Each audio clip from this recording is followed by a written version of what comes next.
Vous regardez votre bimensuel au cœur des faits avec une question au centre de nos préoccupations. Qui a tué Martinez Zogo? Dans un instant, avis d'expert avec Maître Claude Assira.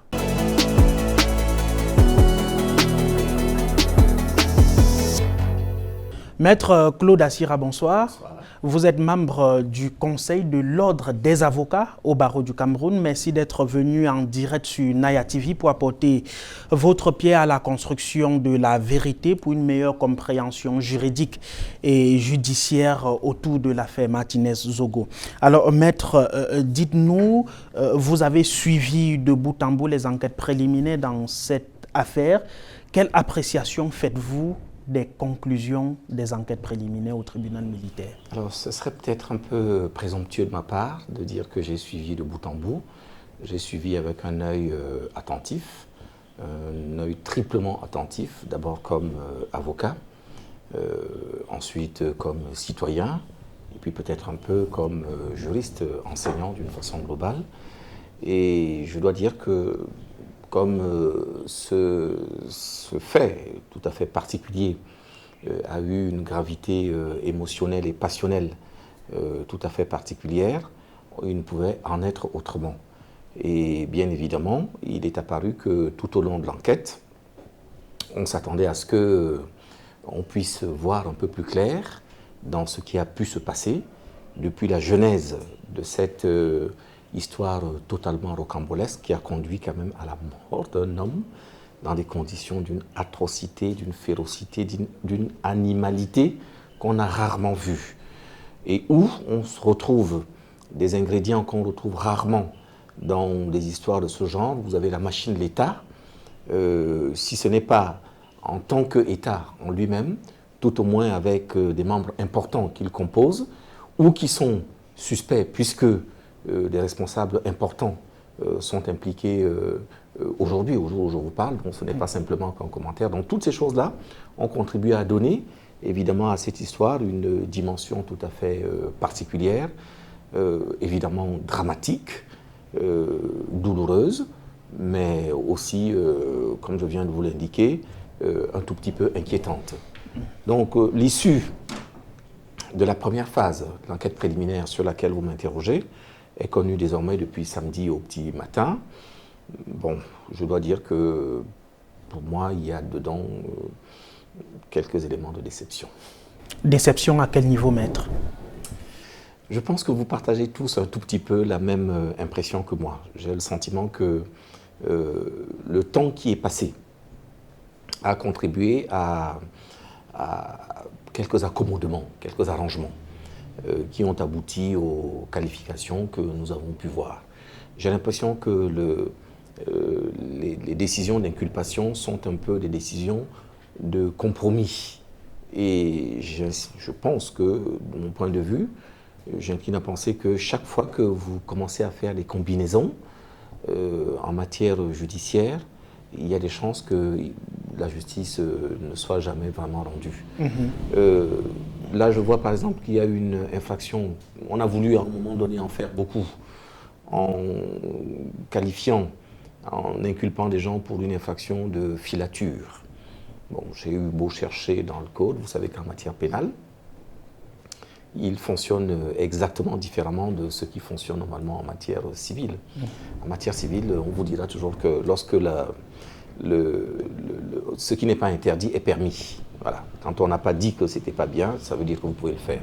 En droit pénal, c'est le contraire. Il faut que la loi l'ait dit pour que ça puisse être une infraction. Donc si la loi n'a pas dit qu'il existe une infraction de filature, il ne peut pas y avoir la filature.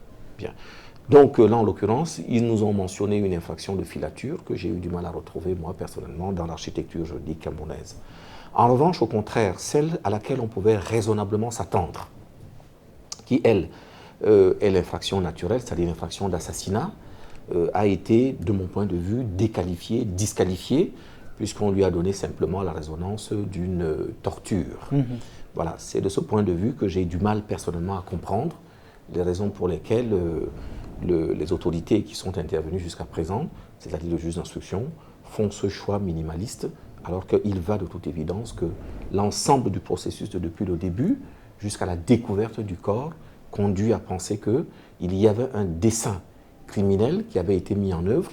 Quand vous regardez le nombre de personnes qui ont été mises en place, les services, les tortures qui sont infligées à ce personnage, je n'ai jamais vu une personne qui, au bout de ces tortures, avec tout ce qu'on a pu décrire, au sortir de l'autopsie, la langue tranchée, les doigts coupés, un instrument extérieur introduit dans un orifice anal avec toutes les perforations qu'on peut imaginer.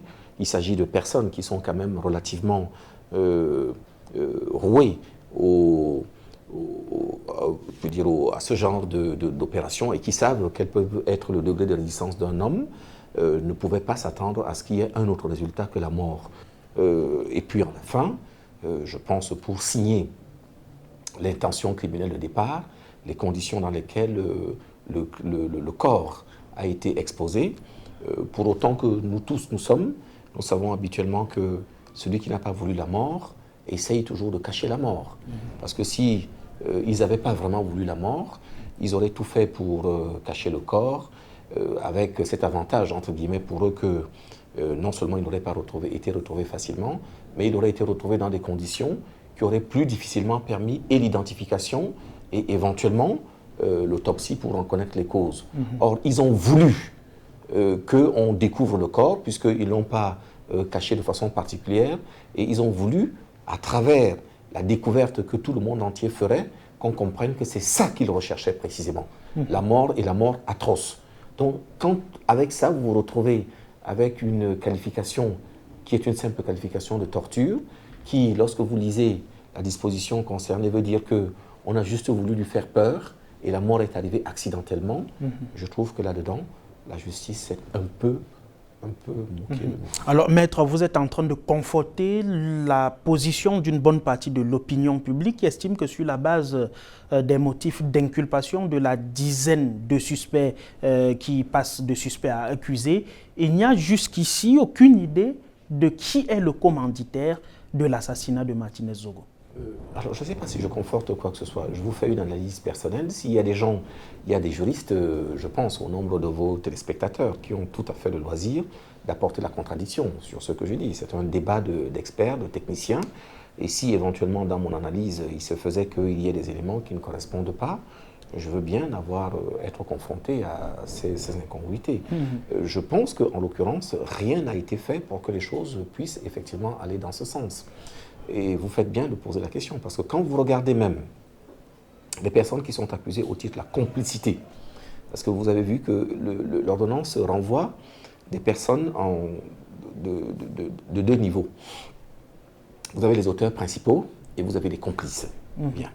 Les complices ne peuvent, en droit camerounais, vous avez ce qu'on appelle l'emprunt de pénalité et l'emprunt de criminalité, qui veut dire que le complice emprunte à l'auteur principal les mêmes éléments que ceux qu'il encourt. Bien. Or, le juge d'instruction a pris le soin d'élaguer son inculpation d'une façon qui est quand même relativement suspecte. Moi, je dis souvent, quand on est un professionnel du droit, vous vous rendez compte qu'habituellement, quand on vous dit qu'on poursuit quelqu'un pour complicité, on vous dit qu'il est poursuivi pour complicité. Et on élargit, on laisse suffisamment large le champ de la complicité pour que tous les éléments de la complicité puissent y rentrer. Or, le juge d'instruction a choisi de ne prendre pour seul angle la complicité que la complicité par aide. Ce qui veut dire qu'en gros, il y a eu quelqu'un, des gens, sans doute les 10 de la DGRE, qui ont eu l'idée de torturer. Bon, sur la base de quoi ont-ils voulu torturer quelqu'un qui ne leur a rien fait à eux directement? On pourrait se poser la question. Mais c'est ce que dit le juge. Ils ont eu l'idée de torturer et d'autres personnes sont venues simplement leur apporter une aide en leur donnant des moyens. Bien. Ce qui veut donc dire qu'en gros, en enlevant l'assassinat, on ôte la question de la préméditation. C'est-à-dire toute l'organisation, la pensée qu'il y a eu avant, l'organisation qui a pu être mise en place à un moment donné pour arriver à la réalisation dans les conditions où on l'a vu. Donc on ne saura jamais qui peut avoir éventuellement été en amont du processus, qui est l'auteur intellectuel, qui a pu éventuellement donner des instructions.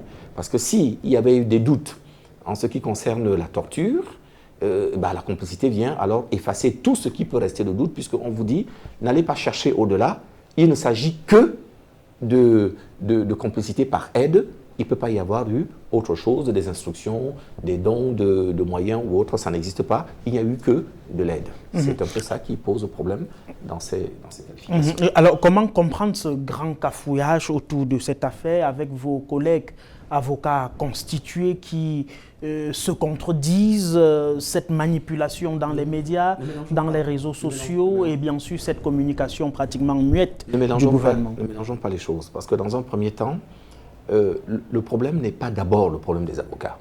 Bien. On va parler des avocats si vous voulez, ça ne me dérange pas du tout d'en parler. Le problème n'est pas d'abord là, le problème c'est d'abord la justice, l'institution judiciaire dans un premier temps. Elle n'a besoin de personne pour pouvoir travailler. Nous avons tous des codes, un code pénal, un code de justice militaire, un code de procédure pénale, à partir duquel, quand on est de bonne foi, on a le droit de rendre justice, surtout dans un contexte comme celui-là. Moi, j'incline toujours à penser, au-delà de la question purement processuelle, au-delà de la question purement juridique, on a un homme qui a souffert.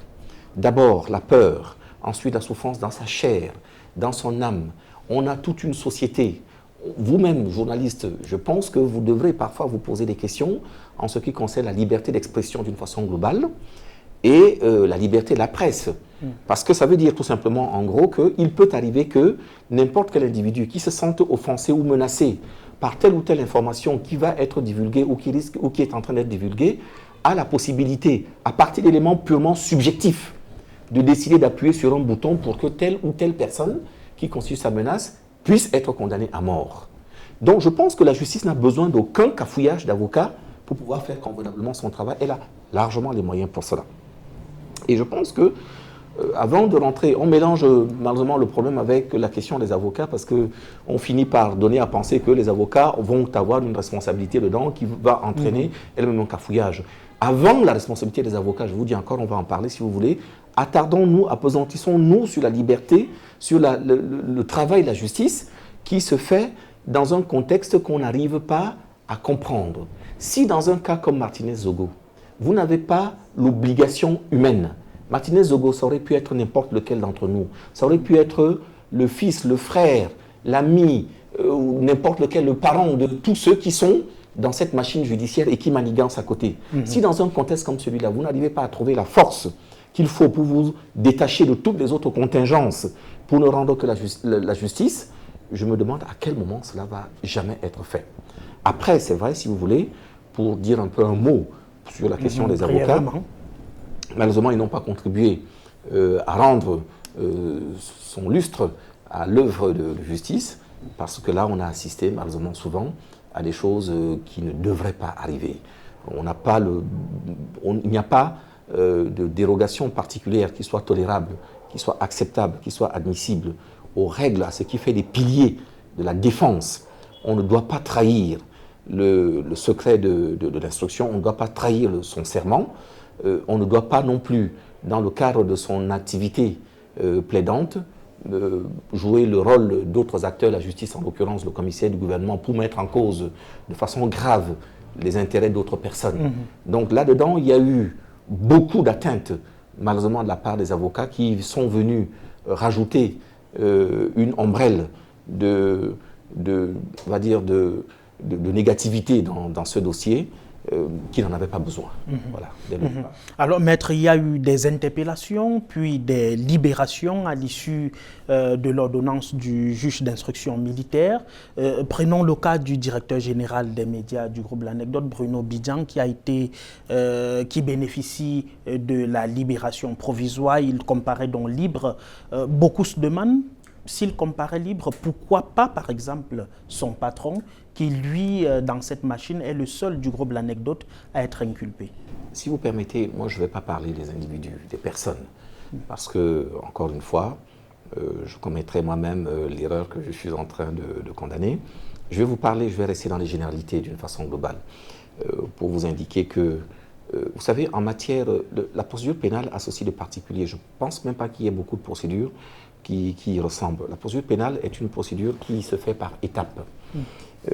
Vous avez d'abord une enquête préliminaire qui est laissée aux soins du parquet, lequel a sous ses ordres des officiers de police judiciaire. Si vous traversez cette étape-là, si vous traversez, parce que ce n'est pas automatique, si vous traversez cette étape, vous pouvez, surtout quand on est en matière criminelle, rentrer à la deuxième étape de la procédure, qui est la procédure d'instruction préparatoire. C'est à cette étape-là qu'on est aujourd'hui. Et même là, à cette étape, il peut arriver que le juge d'instruction, qui va faire son travail, examine un certain nombre d'éléments qui lui sont donnés. Ici, à ce niveau, ce sont les indices qu'on donne. Un certain nombre d'éléments permettent de retenir les gens dans l'infraction. Et ces éléments-là, c'est juste qu'ils ont été au mauvais moment, au mauvais endroit, avec de mauvaises personnes. Donc on prend tout le monde et on se dit Dieu reconnaîtra les siens. Et à l'intérieur de ce travail de tri, les officiers de police judiciaire analysent les éléments et peuvent éventuellement être conduits à mettre un certain nombre de personnes hors du champ de la poursuite. Et ensuite, donc, le juge d'instruction, lui, ce n'est plus les indices, on lui transfère des charges. On lui dit, voilà, sur la base d'un certain nombre d'éléments, vous avez les charges, vous avez les moyens qui vous permettent de conforter ces charges pour que les personnes puissent éventuellement passer le palier d'après pour être jugées, tout comme vous pouvez considérer qu'à partir de vos moyens, il peut apparaître que ou des personnes ne soient pas concernées, certaines personnes, ou qu'il n'y ait personne d'ailleurs qui soit concerné, ou que tout le monde soit concerné.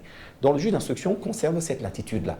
Il peut donc arriver que les personnes qui vont être renvoyées pour être jugées devant le tribunal ne soient pas forcément les mêmes qui sont là, tout comme rien n'empêche que celles qui, à un moment donné, ont été mises hors de cause parce que au moment de l'instruction, des investigations policières, il est apparu que leur rôle n'apparaissait pas de façon évidente comme susceptible de justifier leur mise en cause, il peut arriver, disais-je, que ces personnes-là soient rattrapées par la suite par la procédure au niveau du juge d'instruction. Donc, le champ reste, de mon point de vue, relatif. Alors, Maître Claude Assira, on a vu ces mouvements, ces transactions, ces réunions de part et d'autre pendant la présentation des suspects devant le commissaire du gouvernement. L'on est tenté de se poser la question, qu'est-ce qui se tramait en dessous? Y a-t-il des probabilités que le vrai commanditaire d'un crime comme celui-là soit dehors et pilote pour faire porter, pour faire endosser cette charge, ce crime à quelqu'un d'autre? Naturellement, il est difficile, encore une fois, d'avoir une position tranchée. Je pense que, comme je vous l'ai indiqué tout à l'heure, n'étant pas dans le dossier et n'ayant pas les moyens de sonder les cœurs et les reins des acteurs principaux, qui en l'occurrence, dans un premier temps, a été le commissaire du gouvernement avant que le juge d'instruction n'intervienne, on ne peut pas savoir avec certitude. On n'est pas avec eux, il faut être avec eux au quotidien, il faut pratiquement traquer leur téléphone, leur cœur, leur tête, leurs reins pour savoir ce qu'ils ont à l'instant précis. La seule chose qu'on peut envisager, c'est que ça ne peut être que des conjectures. Donc, comme je vous l'ai dit, les tractations que je vous indique peuvent être tout à fait normales. Elles vont dans le bon sens, la recherche de la vérité. Tout comme il peut arriver qu'elles aient été mises en place précisément pour essayer de trouver les bonnes combinaisons qui correspondent. Voilà. Moi, j'incline à penser que, malheureusement, les décisions auxquelles on assiste aujourd'hui, même si elles sont susceptibles d'être modifiées après, les décisions auxquelles on assiste aujourd'hui relèvent plutôt de les combinations à l'intérieur que de la vraie recherche, l'intention véritable de rechercher la vérité. Maintenant, il est évident qu'à partir du moment où on a caché, où on cherche à cacher quelque chose, le public qui ne se retrouve pas dans ce qu'il aurait pu raisonnablement attendre, a parfaitement le droit de craindre qu'on lui cache aussi autre chose. Si vous avez caché le fait, qu'est-ce qui vous dit que vous ne cachez pas aussi l'homme, l'individu? Voilà. Donc on est rentré aujourd'hui dans la suspicion qui est, de mon point de vue, relativement légitime, à partir du moment où l'œuvre de justice qui aurait dû se faire dans des conditions de transparence ne s'est pas faite. Vous ne pouvez pas empêcher l'être humain de se poser des questions tout à fait légitimes. Et là, en l'occurrence, je comprends que des gens se posent des questions parce que ce qui a été fait jusqu'à présent ne permet pas effectivement l'avance. Nous sortons avec vous, Maître Claude Assira, avec cette question. Est-ce que vous pensez que justice peut être véritablement rendue dans cette affaire qui a quand même la particularité d'être l'une des plus courues sur le plan social, plan médiatique et bien sûr avec des suspects qui sont immédiatement arrêtés et une grosse couverture médiatique autour? Encore une fois, vos questions relèvent davantage de la conjecture que de l'analyse. Même lorsqu'on sera arrivé au soir de la décision, personne ne pourra vous dire avec certitude. Mais si vous me demandez de poser la question, ça ne peut être qu'un sentiment. Et je ne peux pas vous dire autre chose. Si vous m'avez bien écouté dans mes analyses, vous ne pouvez pas avoir mal commencé et pour après terminer convenablement. Je pense que de mon point de vue, logiquement, l'idée c'est toujours d'essayer d'ouvrir autant que possible la NAS pour que puisse y rentrer le maximum de faits, d'infractions, de personnes et qu'au fur et à mesure, on finisse par les éliminer. Puisque le fait qui nous conduit à ça, c'est quand même un fait grave de mort d'homme dans une condition de souffrance, d'atrocité, je veux dire, qui n'existe nulle part. Même quand vous regardez les plus mauvais films de Daesh ou de Al-Qaïda, dans les conditions de meurtre même de leurs adversaires, de gens, de militaires, de coalitions européennes et autres, vous ne voyez pas tuer quelqu'un dans ces conditions-là. Cet homme-là était un homme seul, face à au moins 10 personnes, on le sait aujourd'hui, torturé dans ces conditions pour arriver à la mort. Je ne pense pas qu'il y ait beaucoup d'entre nous qui aient pu imaginer simplement dans leur esprit, que l'être humain eût pu être capable de telle horreur.